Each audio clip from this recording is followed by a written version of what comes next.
कह रहे तो मित्र इतना ही कहना, भाई मुझे प्रसन्नता है जनागम में लिखा है, कोई कष्ट दे तब भी समता जीवित रहे, इससे बड़ी कोई साधन ही नहीं है।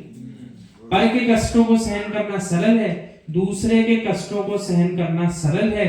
बाहर का आदमी गाली दे तो इंसान सहन कर लेगा, पर घर की सासू की बिटिया गाली दे तो उस पति से पूछना उसको कैसा लगता है। पृथ्वी नहीं फट रही है, मैं इसके अंदर नहीं तो चला जाता। कैसा लग रहा है? पृथ्वी फट क्यों नहीं रही है? नहीं तो मैं इसके अंदर ही चला जाता। तो पृथ्वी मत फाड़ना, अपने हृदय को और मजबूत कर लेना। हे देवी धन्य हो तुम्हें, मैं मुनि बनूंगा तो कम से कम दूसरे के उपसर्ग सहन करने की क्षमता रहेगी। इतना निडर कर दे रही हो, इतना मजबूत मुझे कर रही हो कि तेरे नियोग से मैं दूसरे के आक्रोश परिचय को सहन करने में समर्थ हो जाऊं। यानी उसको अभ्यास के रूप में मानो, लेकिन अभ्यास जबरदस्ती मत कराना। ये तो अचानक से हो जाए अभ्यास, उसकी बात चल रही है। नहीं तो आप रोज पकड़ा करके अभ्यास कराओ एक दूसरे का। चलो देखते हैं कब तक नहीं करते हो आप कषाय। वे लोग हमारे उपकारी हैं जो कषाय का निमित्त बन रहे हैं, परंतु व्यभिचारी अपने अपकारी हैं, क्योंकि स्वयं कर्म बंध को प्राप्त हो रहे हैं। दो प्रकार के मनुष्यों की बात करी। उन मनुष्यों को उपकारी कहा जो कम से कम कषाय के निमित्त बन रहे और अपन कषाय को रोक रहे। तो अपने लिए उपकारी है कि अपनी प्रैक्टिस कराने आए हैं कषाय को कैसे रोको। लेकिन व्यभिचारी जीव जो खुद ही खुद का नाश कर रहे हैं, खुद ही खुद का नुकसान कर रहे हैं, उनके लिए कह रहे हैं वे तो अपकारी हैं, किसी काम के ही नहीं है। क्योंकि वे दूसरे किसी का बुरा नहीं कर रहे, वे तो अपने ही बुरा करने में लगे खुद ही अपने हाथ से। 148 कर्म की प्रकृतियों में से एक कर्म प्रकृति ऐसी भी होती है जिसमें जीव अपने ही शरीर के माध्यम से अपने ही शरीर का नुकसान करता है। जैसे कई बार आप काम कर रहे हैं, कुछ जोरदार आपके अपनी शरीर से ऐसी खरोच लगी कि बड़ा घाव हुआ है, अपनी कारण ऐसी गलती हुई, पैर का नाखून उखड़ गया, बहुत पीड़ा हो गई। ऐसा हो जाता है कई बार। या कई बार जो है जिस आप उपकरण से कार्य कर रहे हैं उसी से अपने हाथ पैर छिल गए आदि आदि। ये क्या है? ये भी 148 कर्म की प्रकृतियों में आता है। आप इसको त्रियंच में लगाओ। त्रियंच क्या करते हैं?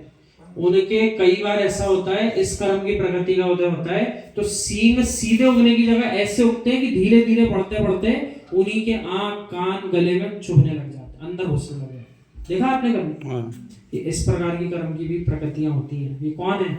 जो स्वयं के ऊपर ही अत्याचार करते रहते हैं। आगे चल करके उनकी ऐसी पर्याय होती है कि उनके लिए स्वयं की शरीर के माध्यम से स्वयं का ही विघात या स्वयं को ही दुख उत्पन्न होने के कारण बन जाते हैं। इसको अपघात परघात नाम कर्म का उदय कहते हैं। क्या कहते हैं? परघात में दूसरे का घात करना।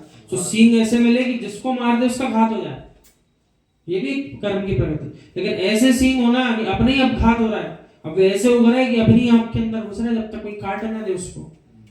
तो कई जीवों के उन अंगों को फिर अलग से हटाया जाता है, तो उन्हीं के प्राण लेने को तैयार हो जाते हैं। ये सत्य है, यही समाधि तंत्र है। अपमान और सम्मान उनका होता है जिनका चित्त मोह से दूषित होता है। यानी मोह परिणाम है तो ही अपमान सम्मान महसूस होगा, और मोह नहीं है, मोह समाप्त है तो दोनों ही भाव नहीं आएंगे। जिनका मोह से चित्त दूषित नहीं है उनका ना सम्मान होता है ना अपमान होता है, वे तो निज के भगवान होते हैं। अब वीतरागी श्रवण जो है कैसी कैसी स्थिति बन जाती है, कैसी कैसी घटनाएं सुनने को आती है। वीतरागी श्रवण उनके अनुयायी त्यागी वृत्ति आदि नगरों में विराजमान हो और उनसे कह दिया जाए कि जाइए आप यहाँ से, आपके लिए स्थान नहीं है। कितने दुख की बात रहती है। तो ऐसे जो प्रसंग यहाँ बता रहे, ये तो कह रहे हैं कि वे जीव उस अवस्था में आकर के ऐसे काल में भी सम्मान अपमान नहीं देखते, चले जाते हैं उस स्थान से। लेकिन जिन जीवों ने, संसारी जीवों ने ऐसे कथन कहे, जिन श्रमणों से, जिन श्रमणों के अनुयायी लेलक जी झुल्लक जी आदि से, उनके लिए विचार करना चाहिए। कहाँ जाकर सहन करेंगे बेचारे? अभी तो बांध रहे हैं बेचारे, शरीर बलिष्ठ है, धन संपन्न है, सारे लोग सुन रहे बात, सो उनको ऐसा विचार नहीं आ रहा कि हम कितना बड़ा कर्म का बंध कर रहे हैं। जब भुगतने का काल आएगा, तो जिस जीव ने गृहस्थी छोड़ दी, समाज के आश्रित है, समाज के भवनों में भी नहीं रहेगा, तो कहाँ जाके रहेगा? उसको ऐसा कहना कितनी बुरी बात होती है। वो विचार करना चाहिए, जितना बन सके सो अपन उनकी आगे बढ़े, उनकी साधना में आगे उनको बढ़ाएं, ना कि उनसे कहें कहीं और जाकर अपनी व्यवस्था देखो, कहाँ साधना होगी वहां जाओ। अपनी असाधना कर रहा है वो जीव।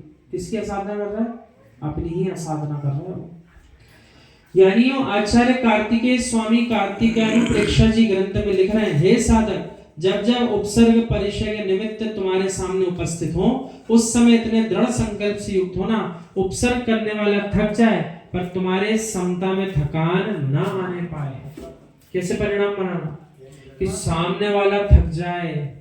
अरे देखो ना आप, कितने भवों तक जो उपसर्ग करा पारसनाथ प्रभु पे, सो पारसनाथ प्रभु थक गए कि उपसर्ग करने वाला थक गए? थका तो वही होगा। भगवान जो थे वो क्या कर रहे थे? वे तो अपना काम कर रहे थे, ध्यानस्थ थे। और जो बेचारा बड़ी बड़ी शिला उठा रहा और जल वृष्टि कर रहा, ओला वृष्टि कर रहा, क्या क्या नहीं कर रहा। तो मेहनत कर कौन रहा था? आप तो ही बताओ। मेहनत कौन कर रहा था? जो शिला उठा रहा था वो शारीरिक मेहनत कर रहा था। और वास्तविक मेहनत कौन कर रहे थे? वास्तविक मेहनत तो प्रभु पारसनाथ कर रहे थे। ऐसी समता धारण करके जब थे